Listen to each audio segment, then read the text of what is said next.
Bismillahirrahmanirrahim diyerek başlıyoruz değerli izleyenler. Şanlıurfa'dan tüm izleyenlerimize, radyoları başlarında bizleri dinleyen tüm dinleyenlerimize selam sevgilerimizi iletiyoruz. Hoş geldiniz, sefalar getirdiniz. Ramazan-ı Şerif unuttuklarımızı hatırlatmak için gelir. Mesela zekat malı eksiltmez hadisi şerifini bizlere hatırlatır.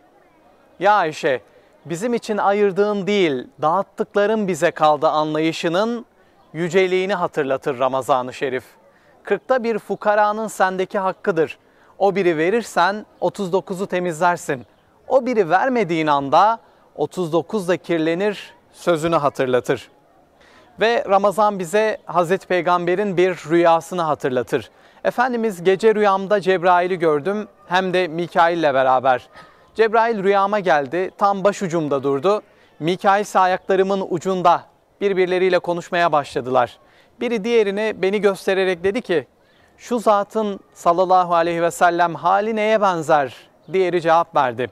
Bu zatın hali şuna benzer. Çok güçlü ve zengin bir hükümdarın güzel bir sarayı vardır. O hükümdar o sarayda muhteşem bir ziyafet tertip eder. Sonra bir elçi çıkarır tebaasının arasına ve o halkı o muhteşem saraya, o sofraya davet eder. Ancak o halkın bir kısmı bu davete icabet eder, bir kısmı duymazlıktan gelir, bir kısmı bana ne diye gidecekmişim deyip o davete icabet etmez. İşte bu misaldeki hükümdar Rabbül Alemin olan Allah, o davete Rabbül Alemin olan Allah, o saray cennet, o cennette insanları davet eden elçi ise Hazreti Peygamber sallallahu aleyhi ve sellem'dir. Efendimiz sallallahu aleyhi ve sellem sözün devamında şöyle buyuracak. Sonra Cebrail bana seslendi, dedi ki, ya Resulallah, senin davetine icabet eden cennete girmeye hak kazanır. Cennete girense o nimetlerden istifade eder. Ben bu sözlere çok sevindim. O sevinç içinde uyandım. Bir de baktım ki rüyaymış. Peygamber Efendimiz sallallahu aleyhi ve sellem Ramazan ayında hayır dağıtmakta esen rüzgardan daha cömertti ve bu ayda herkesi hayır yapmaya davet ederdi.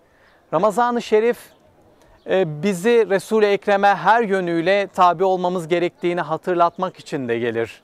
Ramazan-ı Şerif'in 13. günü ve Ramazan-ı Şerif'in güzelliklerini paylaşmak üzere huzurlarınızdayız. Tekrar sizler de hoş geldiniz. Değerli izleyenler, bugünkü konuklarımız Molla Sinan Ünel İttihat üyesi kendisi ve Umut Kervanı Şanlıurfa Dernek Başkanı Mahmut Çelik hocamızı da ağırlıyoruz. İnşallah yardımlaşmayı, yardımlaşmanın önemini konuşacağız. Şanlıurfa'da yapılan yardım faaliyetlerini, Umut Kervanı'nın yaptığı yardım faaliyetlerini İnşallah konuşmaya gayret edeceğiz. Tabii sizleri de bu programda bizleri izledikçe hayır, hasenat yapmanıza davet ediyoruz. İnşallah İBAN numaraları sürekli ekranlarda duracak. O İBAN numaralarına sizler yardımlarınızı ulaştırabileceksiniz değerli izleyenler. Ama hepsinin öncesinde dilerseniz Kur'an-ı Kerim'i dinleyelim. Bugün Rıdvaniye Camii İmam Hatibi Abdülkadir Kuşkıran hocamız bizlerle birlikte ve Bakara suresi 152-157. ayet-i kerimeleri tilavet edecek. Sözü kendisine bırakıyoruz. Buyurun hocam. Euzu billahi mineşşeytanirracim.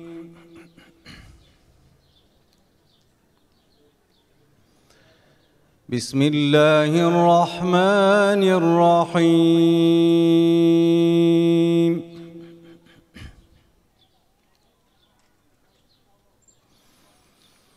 فاذكروني أذكركم واشكروا لي ولا تكفرون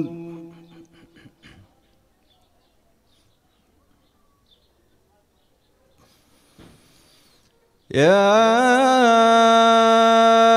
أيها الذين آمنوا استعينوا بالصبر والصلاة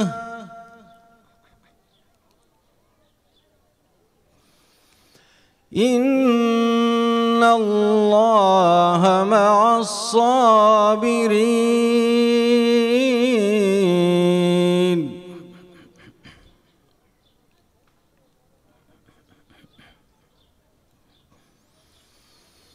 ولا تقولوا لمن يقتل في سبيل الله أموات بل أحياء ولكن لا تشعرون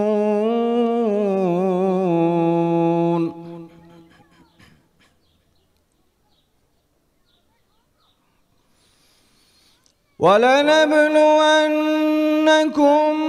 بشيء من الخوف والجوع ونقص من الأموال والأنفس والثمرات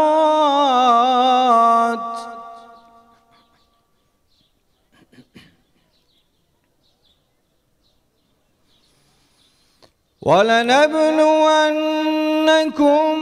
بشيء من الخوف والجوع ونقص من الأموال والأنفس والثمرات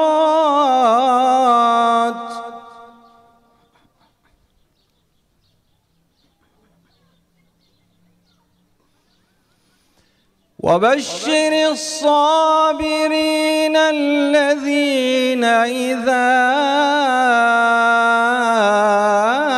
أصابتهم مصيبة قالوا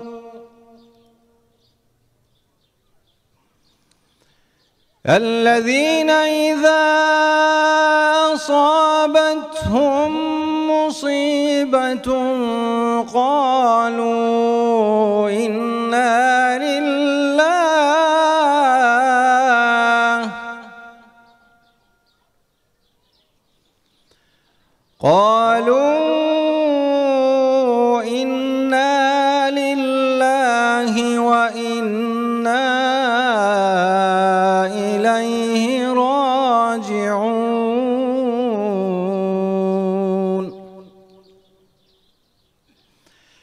أولئك عليهم صلوات من ربهم ورحمة وأولئك هم المهتدون صدق الله العظيم.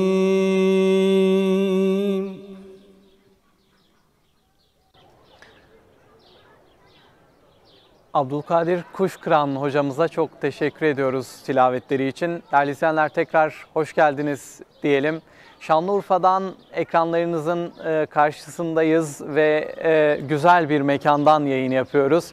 İnşallah bugün az önce de ifade ettik, yardımlaşmayı konuşacağız. Şanlıurfa Umut Kervanı'nın Şanlıurfa'da yaptığı yardım faaliyetlerini inşallah konuşmaya çalışacağız. Ekranlarınızın başında IBAN numaraları var. Oraya bağışlarınızı yapabilirsiniz. Bir iletişim numaramız da var. Sizi yönlendirebilecek bir iletişim numarası. Orayı da arayıp bilgileri alabilirsiniz değerli izleyenler. Bu hatırlatmaları yaparak inşallah başlayalım. Ben Molla Sinan Önel hocamızla başlayalım. Hoş geldiniz. Ayaklarınıza sağlık. Allah razı olsun hocam. Siz de hoş geldiniz. Allah razı olsun. Çok teşekkür ediyoruz.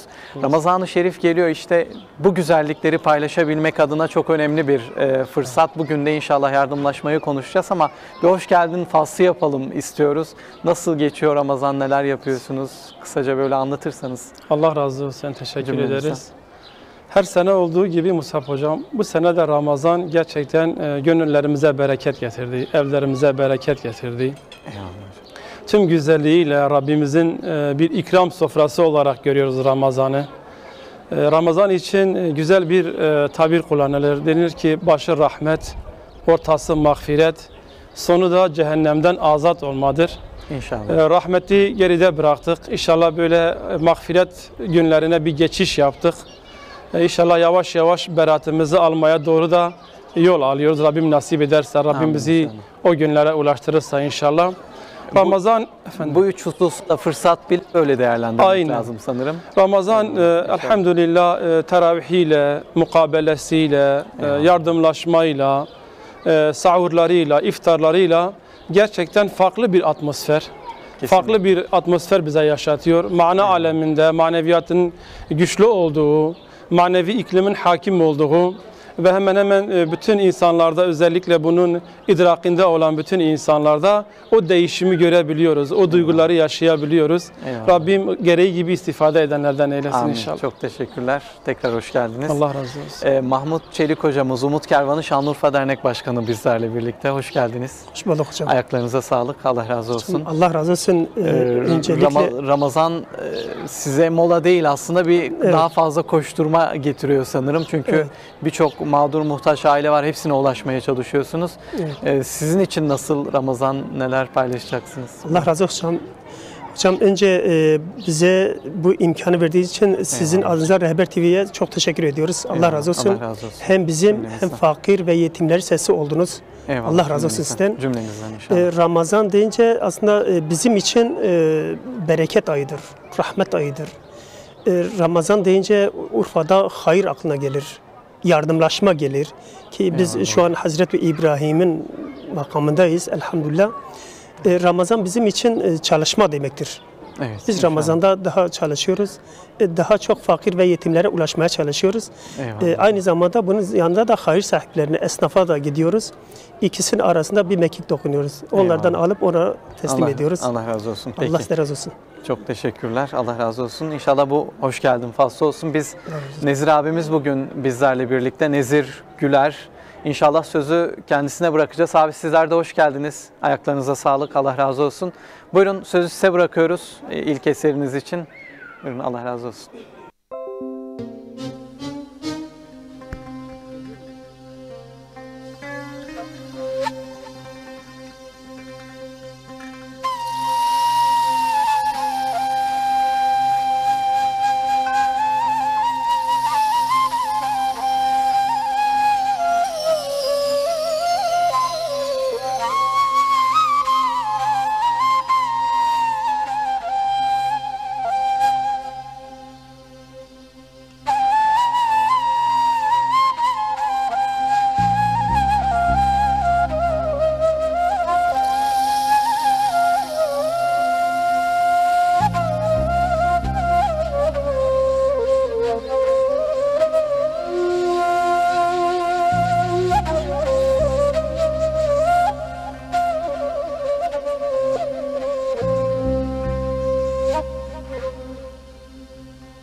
كان يا صدق صفايا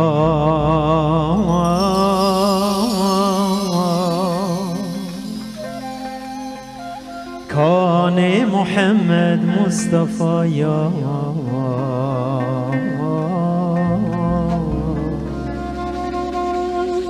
كان شفيعي پر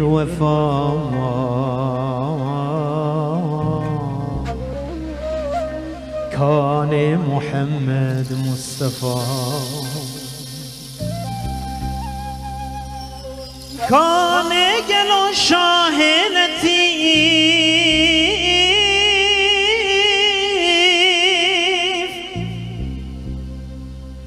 كان بجنا وجشبه أليف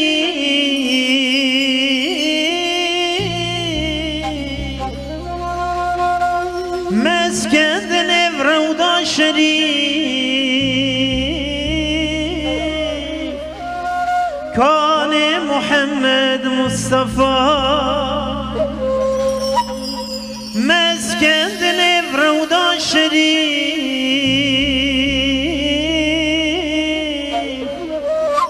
كان محمد مصطفى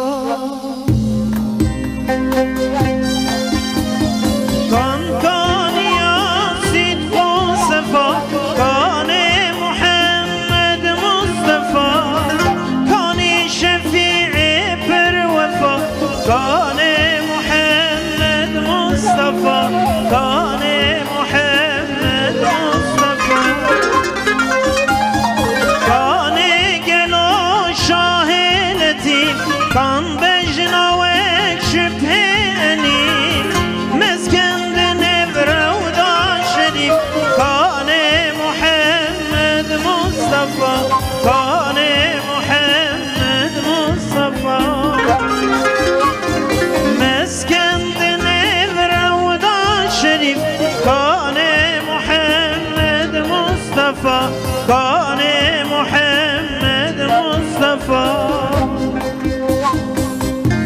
کانی گلو شاه کرام کان صاحب بیت الحرام ای جبرائیل لید کر سلام کان محمد مصطفى کان گلو شاه عرب کان حاکم اصل و نسب خوی معجزات پر عجیب کان محمد مصطفى کان محمد مصطفى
قالوا يا الشفيع كان خديوي قلبي رقيق كان أبو بكر الصديق كان محمد مصطفى كان قالوا كهف السحاب كان معدنا كان عمر بن الخطاب كان محمد مصطفى كان محمد مصطفى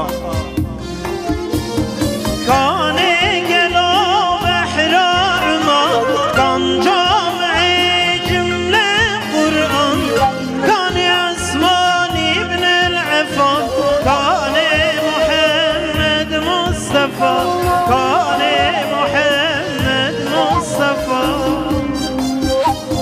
كان قالوا شاه الأبرار كان خد يشور ذوالفقار كان إمام علي كرار كان محمد مصطفى كان محمد مصطفى كان إمام علي كرار كان محمد مصطفى كان محمد مصطفى پشتی کو دنیا بوان نما عیبک و ام سرد خنغما ناجون ریاوان هر دما جادا محمد مصطفى تبلیغ کرن وان خاص و عام جهاد کرن صبح و دشام عدل و عبادت دابو نام دعوة محمد مصطفى دعوة محمد مصطفى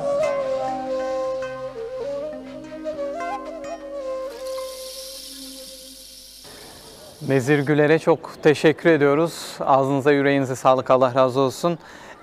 Değerli izleyenler, bugün Umut Kervanı'nı, Şanlıurfa Umut Kervanı'nı ağırlıyoruz. Mahmut Çelik hocamız bizlerle birlikte, Umut Kervanı Şanlıurfa Dernek Başkanı ve Molla Sinan Önel bizlerle birlikte, yine İttihadül Ülema üyesi kendisi. Allah onlardan razı olsun.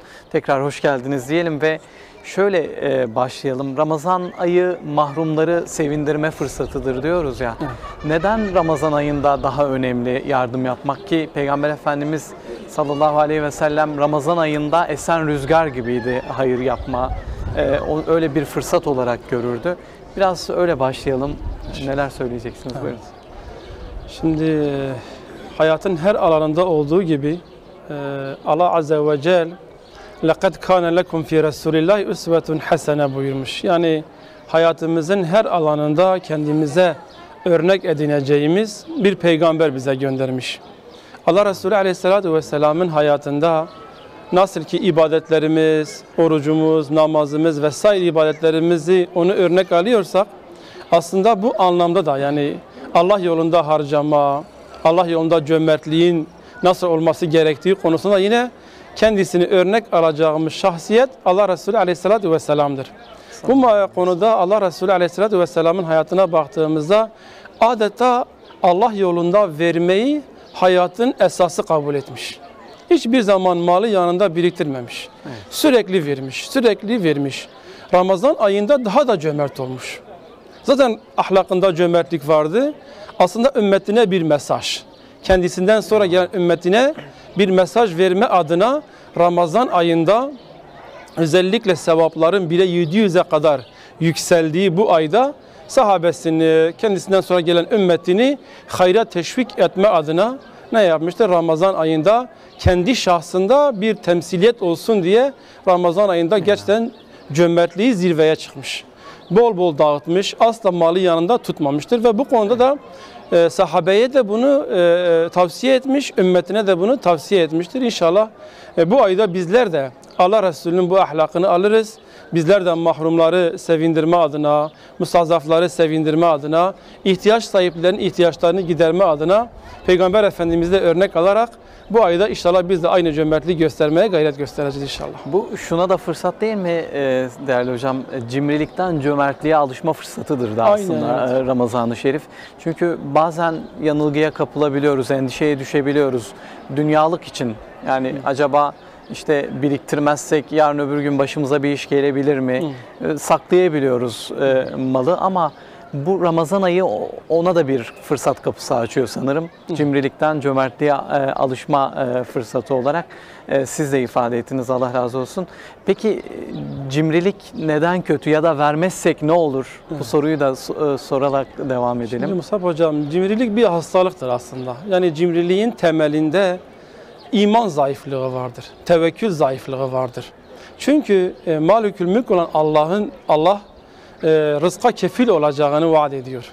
Evet. Sadakanın, zekatın, infakın malı arttırdığına dair söz vermişler. Peygamber Aleyhisselatü Vesselam diyor Allah'a kasem olsun ki sadaka malı eksiltmez. İnfak malı eksiltmez, zekat malı eksiltmez. Hatta bilakis artırır. Allahu Teala Kur'an-ı Kerim'de Allah yolunda harcamayı, yani bu zekat olabilir, fitre olabilir, sadaka olabilir. Bunu da'afe kelimesiyle ifade ediyor. Yuda'af. Yani kat kat arttırma ile ifade ediyor. Dolayısıyla bu şekilde bir inancı olan, meseleye bu açıdan bakan, Kur'an'ın penceresinden Allah yolunda tasadduk etmenin karşılığını görebilen insanda cimrilik olmaz.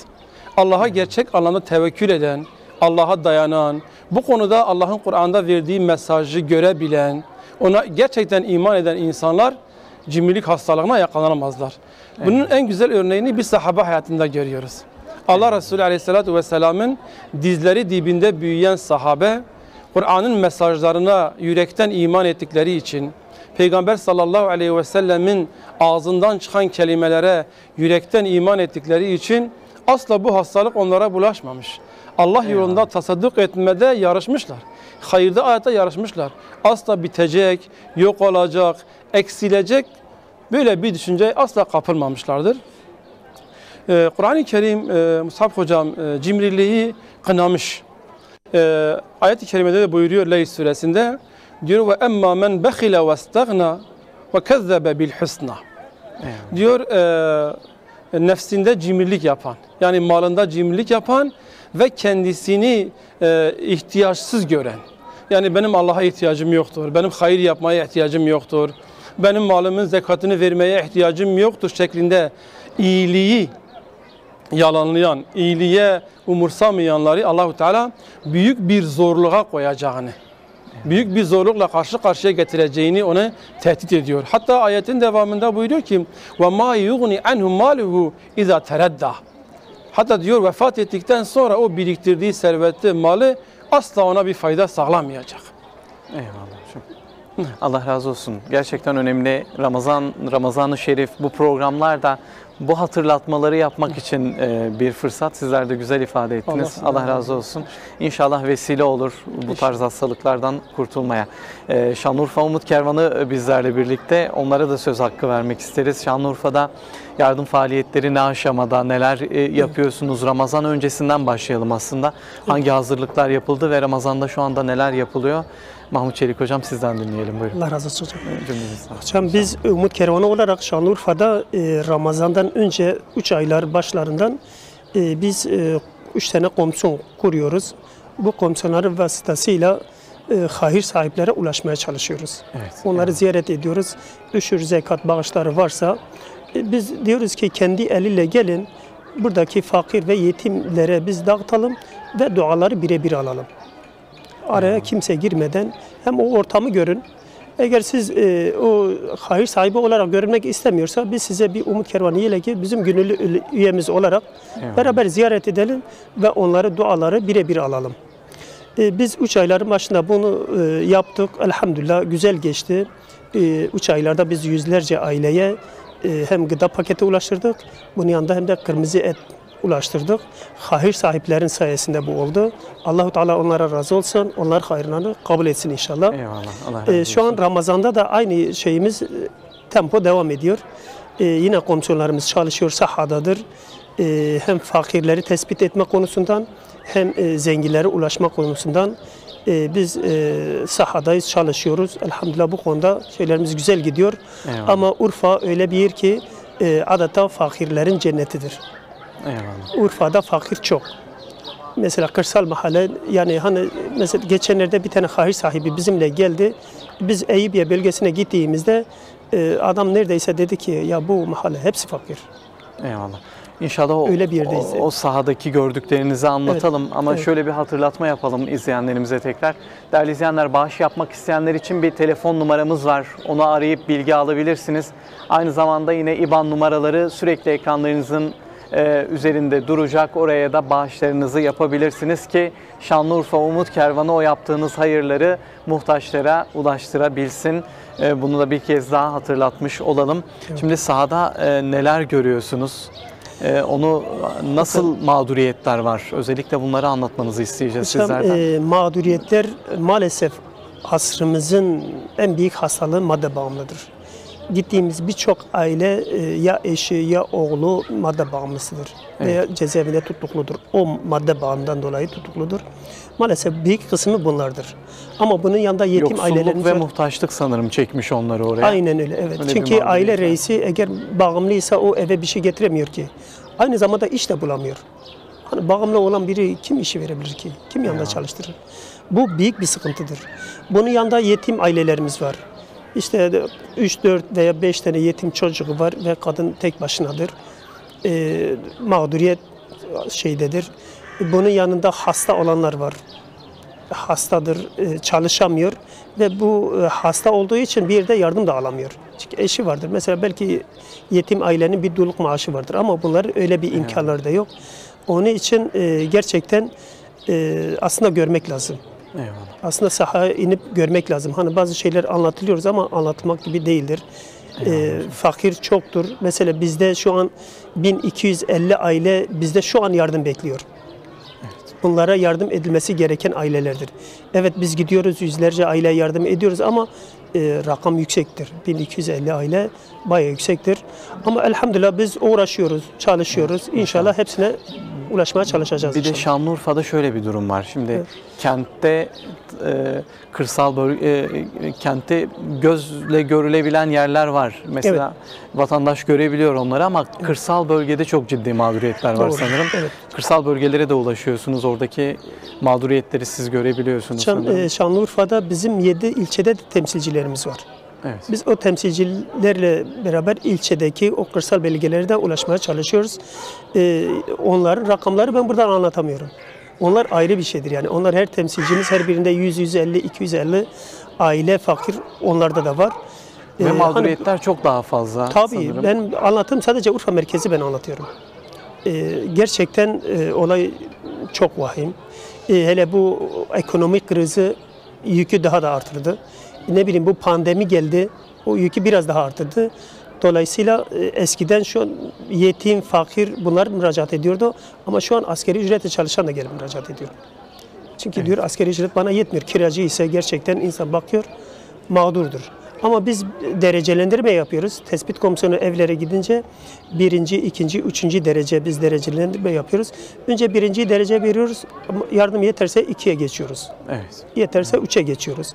Biz şu an çalışmamız Evet. bu şekildedir. Titizlikle yürütülüyor. Allah sizlerden Allah razı sizden olsun razı olsun inşallah. hocam, Tabii sağ olun. faaliyetlerinizi dinlemeye devam edelim. Evet.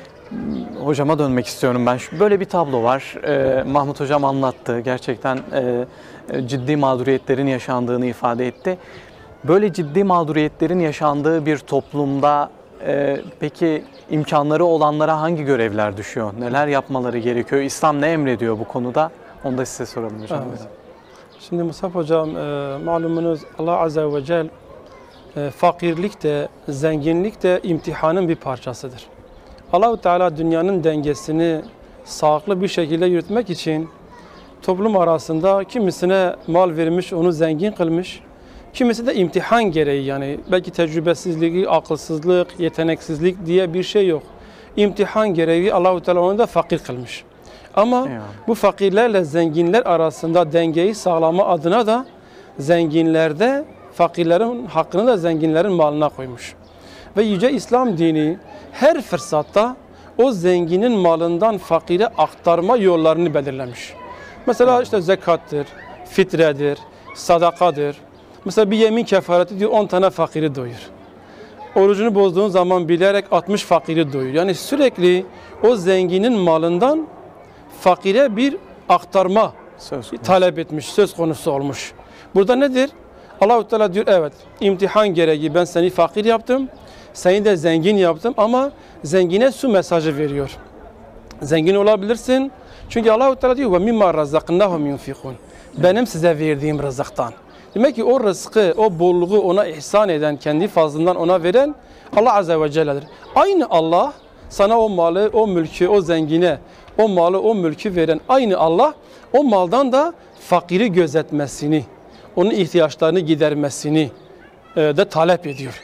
Evet. Dolayısıyla burada bize düşen görev nedir? Özellikle hayır sahiplerine, mal sahiplerine o dengeyi sağlamak. O mağdurların ihtiyaçlarını gidermek.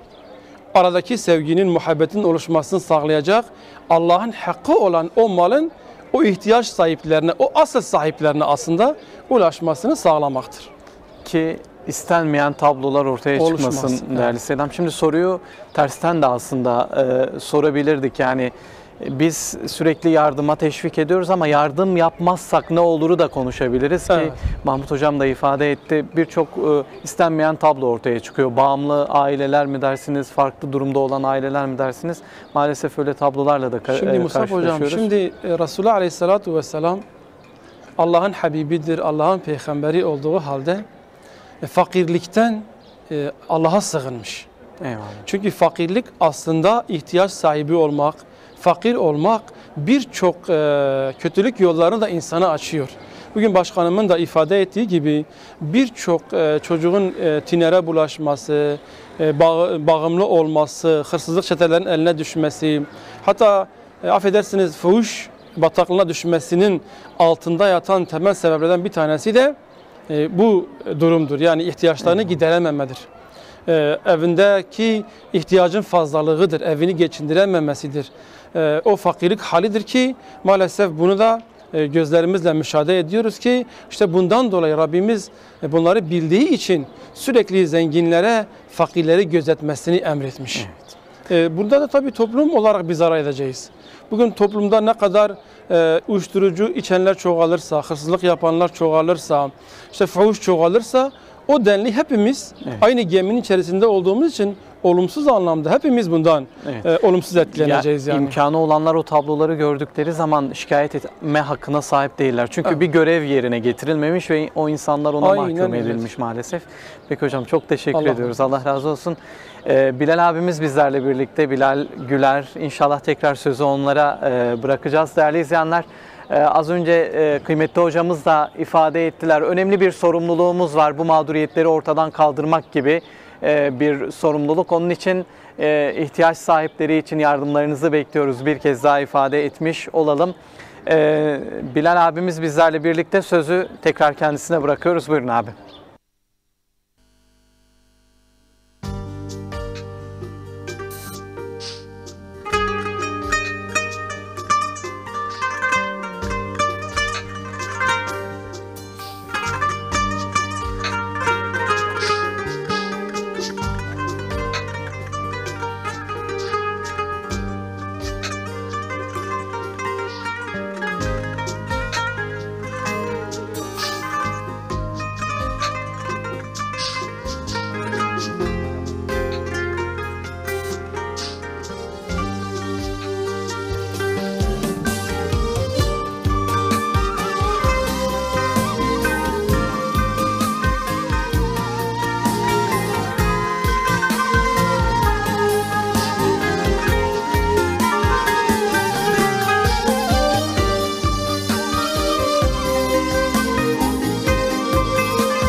حقيقي خالق الله الله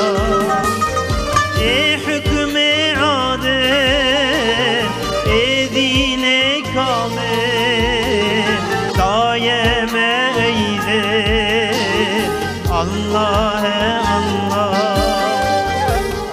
الله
رزاق حيوان رحيم رحمن الله الله إيمان أولاد هردايا عباد ديهين مراد الله الله الله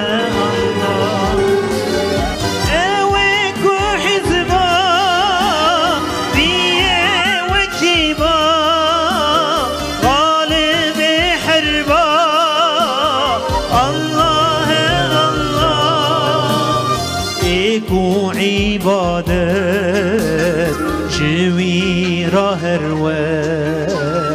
لازم ما الباب الله الله الله الله إله عالم الله الله جنداي آدم الله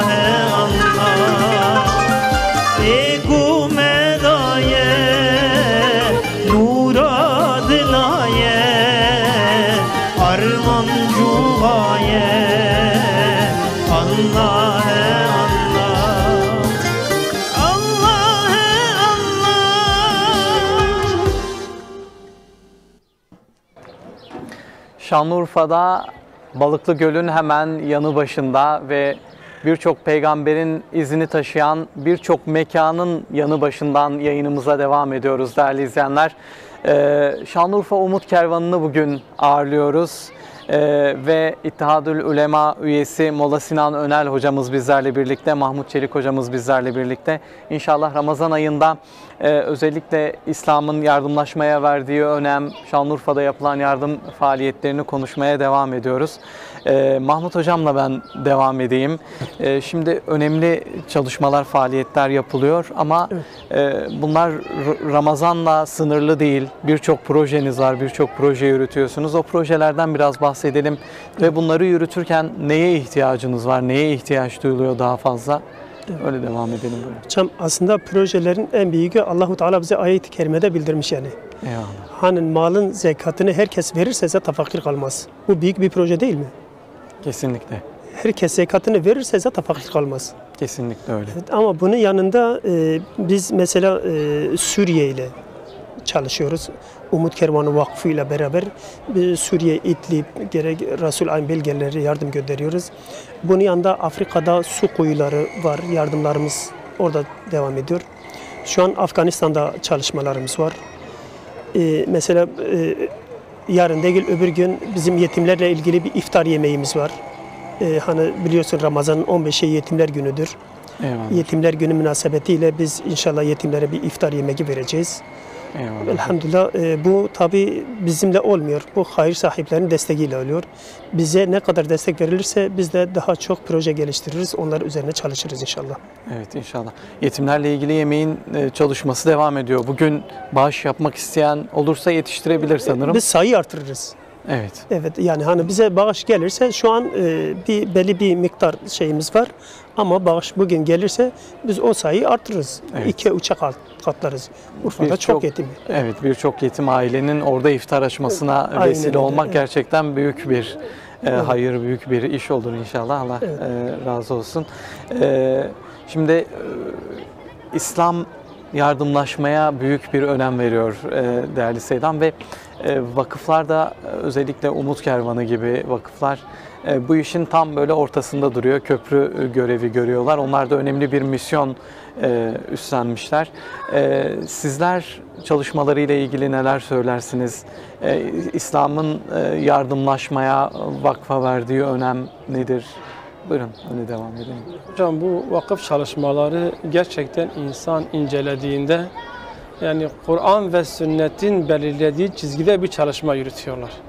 Mesela Allah Azze ve Celle yapılan yardımların başa kalkmamasını, eziyete, ezaya dönüşmemesini tavsiye ediyor. Bugün bu vakıflarla yapılan bu yardımlar tam da bunu icra ediyor. Eyvallah hocam. Çünkü veren belli değil, giden yeri bilmiyor. Yani zengin olan kardeşimiz o yardımın hangi fakirin evine gittiğini bilmiyor. Dolayısıyla o fakirin başına minnet yapacak, ezaya dönüştürecek, başa kalkacak bir durum söz konusu değildir. Dolayısıyla artı bu vakıflarımız, derneklerimiz fakiri yerinde tespit etme noktasında çok ince çalışıyorlar. Yani her kapıya geleni fakir olarak görmüyorlar. İşte evraklarını alıyorlar, ondan sonra gidiyorlar. Hani biz de beraber çalıştığımız için birebir görebiliyoruz. Gidiyorlar evlerinde tespit ediyorlar, birebir evin içini görüyorlar, komşularına soruyorlar, bakkala, fırına soruyorlar. Gerçekten fakir olduklarına inandıkları ailelere yardım götürüyorlar. Neden bunu yapıyorlar? Çünkü hayır sahiplerinin verdikleri malı kendileri yanında bir emanet olarak görüyorlar. Evet. O emanetin asıl sahiplerine, gerçekten ihtiyaç sahiplerine ulaşma noktasında çok titiz bir çalışma yürütülüyor ki bu çok önemli bir noktadır aslında. Bizler vakıflarda bunu görebiliyoruz, bu duyarlılığı görebiliyoruz, bu anlayışı görebiliyoruz. O yüzden de sağlıklı bir çalışmanın yürütüldüğüne inanıyoruz yani. Allah-u Teala hem hayır sahiplerinin hem de vakıfta gönüllü olarak çalışan kardeşlerimizin hayırlarını kabul etsin. Amin. Bugün gerçekten Allah-u Teala ne kadar fakirleri çok seviyor Musab hocam. Hakikaten ayrı bir sevgisi var Rabbimizin fakirlere. Şu anda belki yüzlerce vakıf, yüzlerce dernek, binlerce gönüllüsüyle fakirlerin evlerine ekmek götürmek, gıda götürmek, et götürmek için seferber olmuşlar. Binlerce dernek gönüllüsü kardeşlerimiz bir fakirin evine bir gıda paketi göndermek üzere Allah-u Teala onları seferber etmiş. Bir yandan paket hazırlıyorlar, bir yandan zenginleri ziyaret edip onlardan alıyorlar, bir yandan da götürüp evlerine bırakıyorlar. Bu hayra ulaşma adına ellerinden geleni yapıyorlar. Rabbim onlardan razı olsun inşallah. Amin inşallah. Siz ifade ederken sadece Allah rızası için vermek ifadesi, siz dediniz ya hayırsever kime gittiğini bilmiyor, kimden geldiğini bilmiyor. Veren el, alan el misali. Bu çok önemli bir husus. Verirken neyi göz önünde bulunduracağız? Nasıl vereceğiz? Onu da ifade etmenizi beklenti isteyeceğiz. olmuyor. Şimdi insan bireysel olarak Musab hocam birisine bir yardım yaptığınızda hayat insana ne getiriyor insan bilmiyor. Zaman içerisinde o insandan bir beklentin olabiliyor. Yani o verdiğin yardımın, yaptığın hayrın bir karşılığını zaman içerisinde bekleyebiliyorsun. İnsanda böyle bir duygu da var. Fakat vakıflar eliyle yapılan yardımlarda hayır sahibi için böyle bir beklenti yok. O tehlike oradan kalkıyor. Yani riyakarlık dediğimiz, gösteriş dediğimiz mesele de aslında orada ortadan kalkıyor. Bunu da bitiriyor dedim ya. Evet. Tamamen Kur'an'a ve sünnet çizgisinde bir icraat ortaya konuluyor ki bu açıdan önemsiyoruz. Yani bu vakıflarla yapılan yardımı biz önemsiyoruz.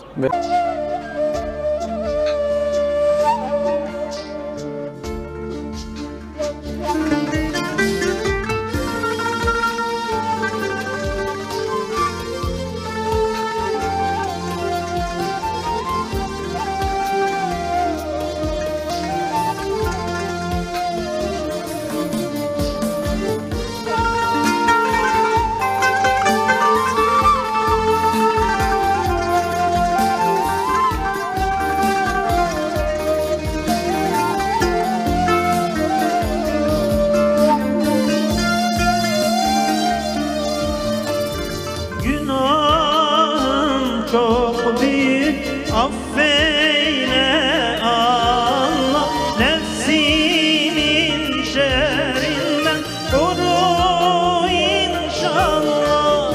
Günahım çok büyük, affeyle Allah. Nefsimin şerrinden koru inşallah. Ben bir garip kulum, ne olur ki sonum malumdur şu halim, affeyle Allah. Ben bir garip kulum, ne olur ki sonum malumdur şu halim, affeyle Allah. Ben bir garip kulum, ne olur ki sonum malumdur şu halim, affeyle Allah, affeyle Allah.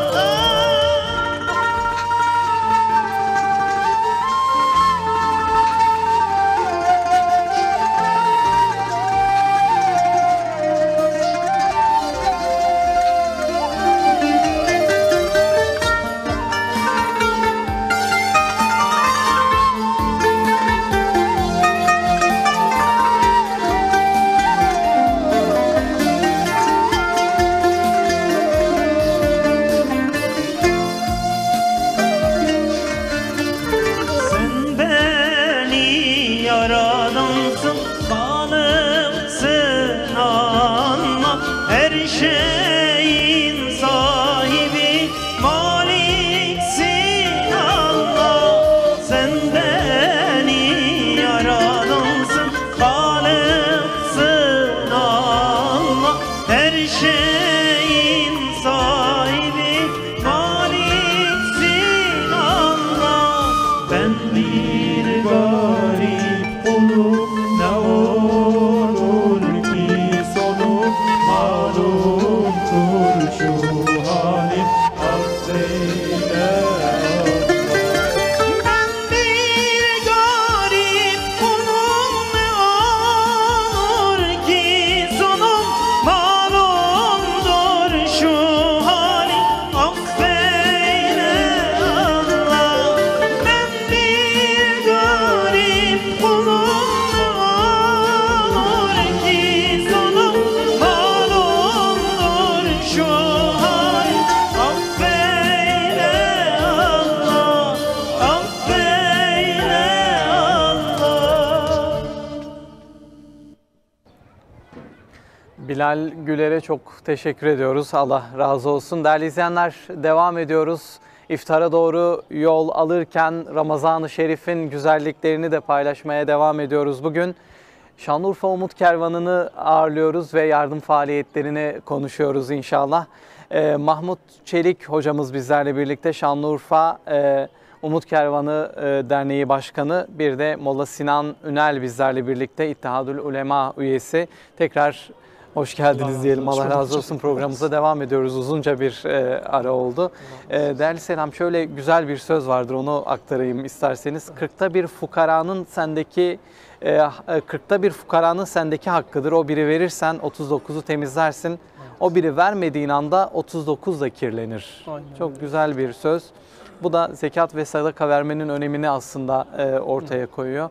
Biraz da sizden dinleyelim. Hem bu sözü nasıl değerlendirirsiniz hem de sadaka ve zekat vermek neden önemli? Buyurun. Şimdi sadaka ve zekat vermenin önemi, bunu iki şekilde değerlendirebiliyoruz. Bir tanesi bireysel açıdan, yani kişinin şahsı açısından faydaları, ikisi topluma bakan bir yönü vardır. Mesela bireysel olarak baktığımızda sadakasını ve zekatını veren insan bu malın sahibinin Allah olduğunu hal diliyle ifade etmiş oluyor. Eyvallah hocam. Yani o 40'ta biri verdiğinde, ki bu ilahi bir hükümdür, sadakasını verdiğinde, infakını yaptığında, hayrını yaptığında aslında bu malın gerçek sahibinin Allah olduğunu, kendisinin orada bir emanetçi olduğunu hal diliyle ifade etmiş oluyor. Eyvallah. Bir diğer yöne baktığımızda sadakasını veren, zekatını veren insan aslında cimrilikten kurtulmuş oluyor. O cimrilik hastalığından da kurtulmuş oluyor. Yine bireysel açıdan baktığımızda sadakasını ve zekatı verildiğinde fakirlerde zenginlere karşı oluşabilecek olan hasetlik duygusunun da ortadan kalkmasına sebep oluyor, vesile Maşallah. oluyor. Birçok güzel şeye sebep oluyor Evet. hocam. Mesela işte zenginlerin mal mülk hırsına fazla kapılmasını da engelliyor. Çünkü eğer insan vermeyi bilmezse hırsı artar. Mal mülke karşı olan hırsı artacak ki bu da İslam'ın tasvip etmediği, Kur'an'ın tasvip etmediği bir ahlaktır. Yine işte sadaka ve zekatın malı arttırdığına dair hem ayetler mevcut hem de Peygamber Efendimizin hadisleri mevcuttur ki bunları hakikaten Kur'an-ı Kerim detaylı bir şekilde ortaya koymuş. Bir de zekat ve sadakanın hocam toplumsal faydaları vardır. Topluma bakan yönü vardır ki bunlardan mesela işte birlik ve beraberliğin oluşmasını vesile oluyor. Yardımlaşma ruhunun canlı kalmasına vesile oluyor. Yapılan yardımlarla sohbetimizin başında da ifade ettiğimiz gibi yani bir güven ortamının, bir huzur ortamının oluşması sağlanıyor. En azından ihtiyaç sahibi olan insanların kötü yollara düşmesini engelliyor. Ekonomik dengesizliğin ortadan kalkmasını vesile oluyor. Saygı ve sevginin artmasına vesile oluyor. Kardeşlik ruhunun canlı kalmasına vesile oluyor. Yani aslında zekat ve sadaka toplumu dengeleyen bir şeydir. Fakirle zengin arasında o köprünün uçuruma dönüşmemesini sağlayan bir ameldir. İbadi bir ameldir. Yüce Rabbimiz bu noktada Kur'an-ı Kerim'de defaatle zekatın faydalarını, zekatın yararlarını ifade etmiş ki biz müminler de inşallah Rabbimizin bu emrine lebbeyk diyelim, Rabbimizin bu emrine icabet edelim ve fakirlerin zenginlerde olan o 40'ta bir hakkını da kendilerine teslim edelim inşallah. Bu sayede hem biz yapmış olduğumuz bu görevimizi, bu ibadetle birlikte iç huzurumuzu da sağlamış olalım. Hem de kul hakkının bizde kalmamasına da İnşallah vesile olsun yani. Evet inşallah diyelim bu temennilere amin diyoruz bizler de. Çünkü siz de ifadeniz birçok güzelliğe sebep oluyor yapılan bu yardımlar. Allah razı olsun sizler de. Yani en azından kul hakkıyla da Allah'ın huzuruna çıkmamış oluyorlar. Çünkü zekatta fakirin hakkı olduğu için 40'ta bir fakirin kendi hakkıdır. Evet. Zengin onu vermediği zaman, o zekat çıkmadığı zaman kul hakkı onda oluyor ki zekatını veren insan en azından bu kul hakkından da kurtulmuş oluyor. Allah razı olsun. Çok teşekkür ediyoruz. Mahmut Hocam'la devam edelim biraz. Şimdi hangi hedefle çalışıyor Şanlıurfa Umut Kervanı bunu soracağız. Şimdi siz bir paket gıdayı alıp muhtaç kişinin evine bırakıp gelmiyorsunuz sanırım. Birçok hedefiniz var. O aileleri kalkındırma gibi, diyaloğu devam ettirme gibi. Bu alanda neler var? Biraz ondan da bahsedelim. Buyurun. Hocam bu Ramazan'da yaşamış olduğum bir şeyi ben size anlatayım. Tabii. Bir tane hayır sahibiyle bizimle beraber geliyordu. Biz gıda kolileri evlere bırakıyorduk. Bir kapıyı çaldık. Ablamız çıktı.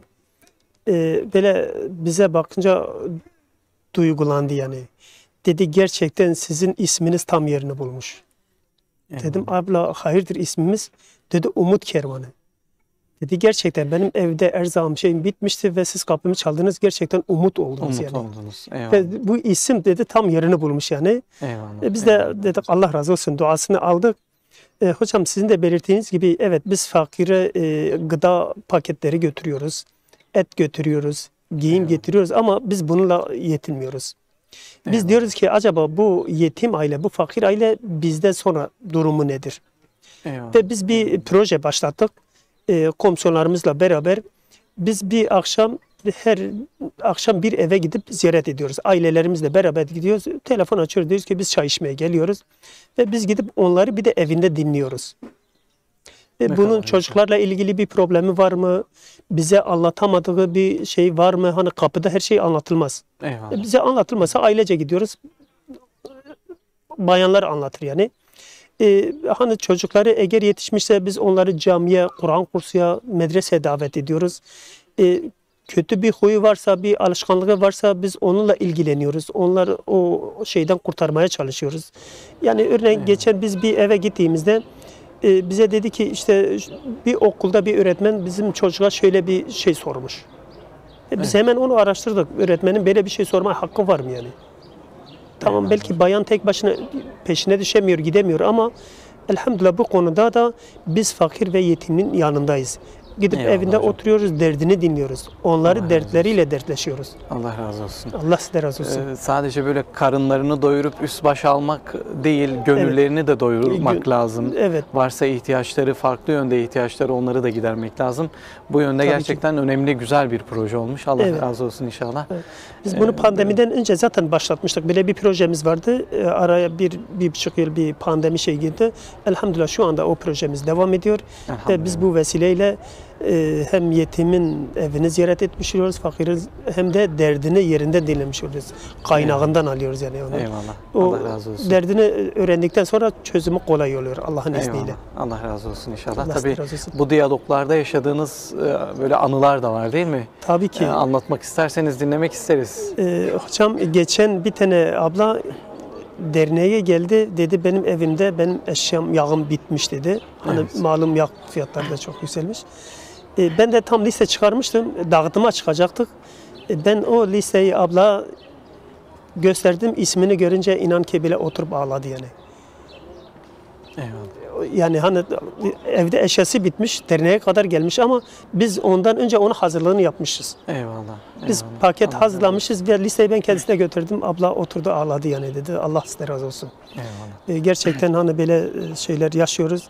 Biz bunları gördükçe de elhamdülillah diyoruz ki demek ki biz yerine ulaştırıyoruz, hedefe Eyvallah. ulaşıyoruz. Bu da enerji veriyor, O size da şevk enerji veriyor. veriyor, evet. Eyvallah. Allah Ama yardımcınız çok olsun. şükür yani güzel şeyler Allah yaşıyoruz. sizlerden razı olsun Evet. inşallah. Çok Allah sizden teşekkür razı olsun ederiz.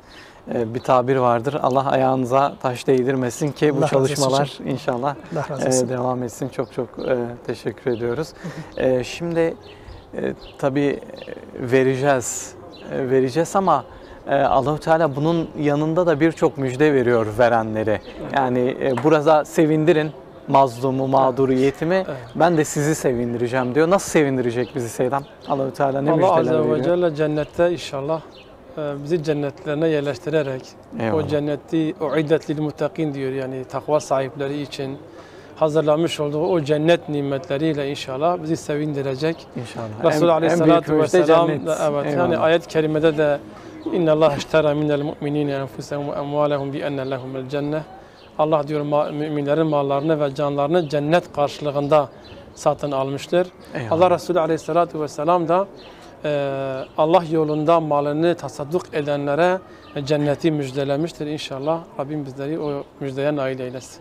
İnşallah. Allah-u Teala razı olsun Biz bu inşallah. dünyada fakirleri, yetimleri, ihtiyaç sahiplerini sevindirelim ki onların dualarında kendimize bir yer bulalım. İnşallah onların bize yapacağı dualarla hem dünyada bereketleneceğiz Evet. hem de bu amelimizle Allah'ın rızasına ulaşıp inşallah cennete kavuşacağız. Dünyadaki inşallah. bereket dediniz, ondan da biraz bahsedelim. Evet. Bu dünyada da hemen karşılığını almıyor muyuz değerli Seyyidem? Aynen öyle hocam. Allah-u Teala Kur'an-ı Kerim'de zaten bunu belirtmiş. Allah yolunda mallarını harcayanların durumu diyor 7 başak verip de her başakta 100 tane olan bir habbeye benzetiyor. Yani 1'e 700. Zaten ashab-ı kiramın da hayatına baktığımızda hocam defaatla 1'e 700 veren var. Yani Eyvallah. kendilerine parayla bir şey almayı teklif edenlere Hazreti Osman gibi, Abdurrahman bin Avf gibi, Ebu Talha gibi sahabe efendilerimiz o kıtlık dönemlerinde, o ihtiyaç dönemlerinde ellerinde olan malları onlardan almak isteyen tüccarlara, insanlara 1'e 700 veren var diyerek malları satmamış, Allah yolunda tasadduk etmiştir. Yani Allahu Teala Kur'an-ı Kerim'de Peygamber Efendimiz hadislerinde de dünyada zekat ve sadakanın Allah yolunda harcanan malı bereketlendirdiğine dair, yani bu dünyada da verdiğine dair vaatte bulunmuş. Ve ben Musab hocam hakikaten bu ömrüm içerisinde özellikle çalışmalarımda Allah yolunda sadaka verip de zekatını düzenli verip de hayrını düzenli verip de fakir olan kimseyi görmemişim. Eyvallah. Hep berekendiklerini bizzat kendileri ifade etmiş. Hatta bazı esnafa karşı ziyarete gittiğimizde diyor hocam ben bunun tadını almışım diyor. Allah yolunda vermenin tadını aldığım için diyor ben tereddütsüz veriyorum. Eyvallah. Allah-u Teala karşılığını kat kat veriyor inşallah. Eyvallah inşallah. Yavaş yavaş yayını kapatacağız. Son cümlelerinizi almak isteriz. Evet. Belki bir çağrı yapmak istersiniz. Evet. Ya da farklı bir mesaj vermek isterseniz. Buyurun. Şimdi Selim. hocam burada bir iki noktaya değinip inşallah sözü hocama bırakacağım. Son olarak özellikle hayır sahiplerine bir iki mesaj vermek istiyoruz. Biraz da değindiğimiz gibi Allah yolunda verdikleri her kuruşun 700'e varan kat kat kendilerine geri döneceğini bunu Allah vaat ediyor. Bu bilinçle inşallah verelim.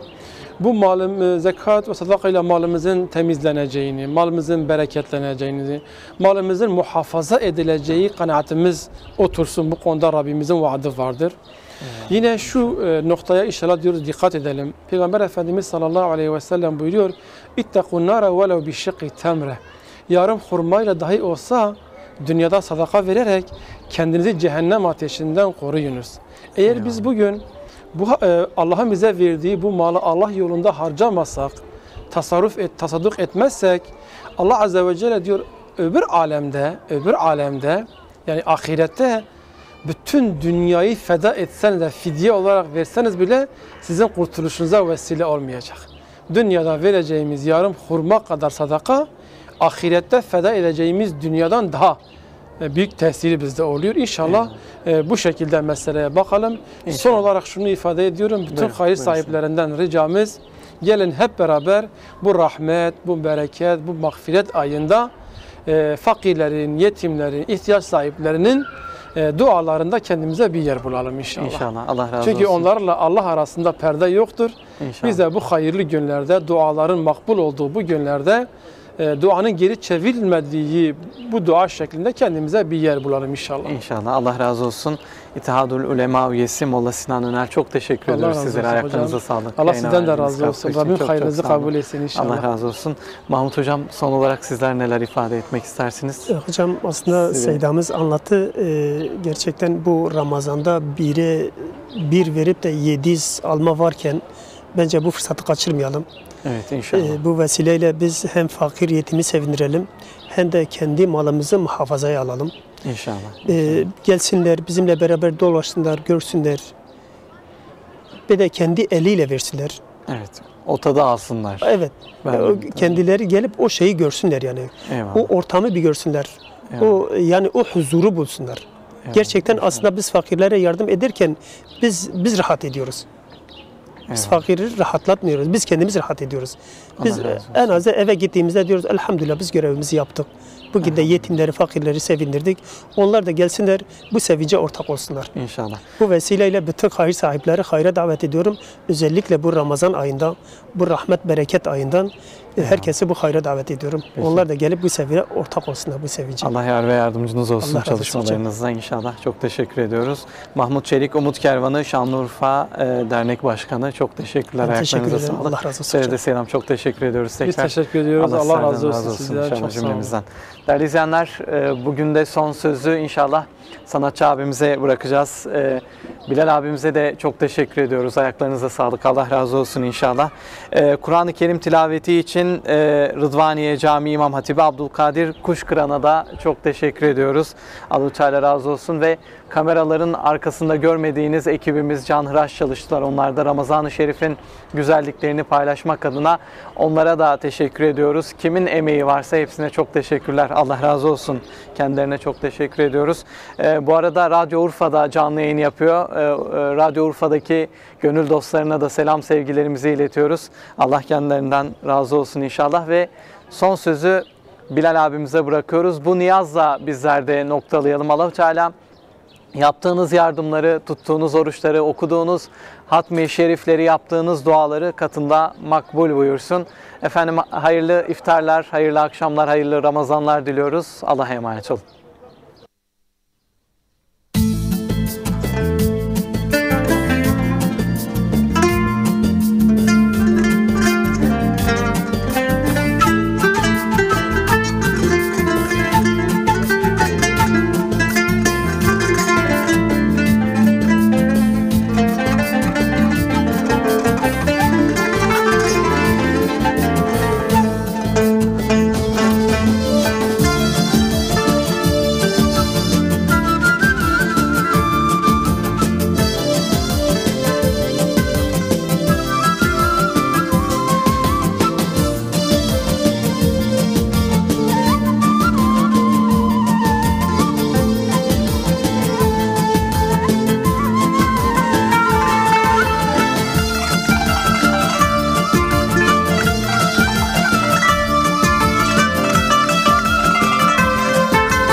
دبه